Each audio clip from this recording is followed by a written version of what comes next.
Ride Along sounded pretty interesting. This was released in 2014. It's directed by Tim Story. It's written by Phil Hay, Matt Manfredi, Greg Coolidge, and Jason Mantzoukas. And we have a cast including Kevin Hart and Ice Cube as Ben and James. And the narrative focuses on the fact that James, who is a detective, will only give Ben his blessing to marry James's sister once he goes on a ride along with him. And that's the narrative. There we have our buddy cop story. And I was really looking forward to this. It sounded like it was going to be really fun. Kevin Hart is brilliant. But honestly, I found this to be tremendously boring. The stories are so dull. It's not necessarily bad, by which I mean the pacing is fine. There's a decent variety in what's going on. I just didn't find it to be engaging. I never had an emotional response to this of any kind. I basically felt nothing other than a bit of boredom. I did like the characters. I do like Ben and I do like James. And I do like the interactions between the characters, but not enough to save the film. The story, for me, is just quite weak. It's fine in the sense that everything makes sense within the context of the story. It's just really dull.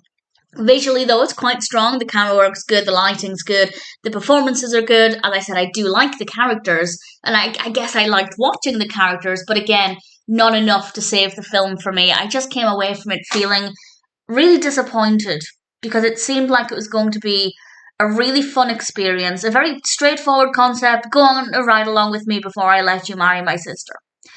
But the execution was just so bland. It might appeal to some people more than it did to me. And obviously, comedy is subjective, but I just didn't find a lot in this to be particularly amusing, which is a shame because there's also a sequel to it, and I'm certainly not going to rush to watch the sequel. I might watch it at some point. Maybe if Ride Along 2 is streaming in the UK, I might watch it. I bought the DVD for Ride Along because it was the cheapest option. It's not currently streaming on any of the main streaming sites just now, so I wanted to watch it so much that I was happy to pay for the DVD, wait for the DVD to arrive, and it was just really disappointing. So it's not terrible. It's not the worst film. It is watchable. But from my perspective, if you're looking for an exciting, thrilling film with great comedy, for me at least, it just didn't deliver. I had high hopes because it seemed like a great concept with a great cast, and I was just rather disappointed. Do I recommend it? If there is a specific reason why you want to watch it, maybe you love buddy cop style films, maybe you really like Ice Cube or Kevin Hart, I'd say give it a go. It might appeal to you more than it did to me. But if you're just looking for a recommendation for an enjoyable film, it wouldn't be my top recommendation. Check it out if you want. If you decide not to, I don't think you're missing out on much.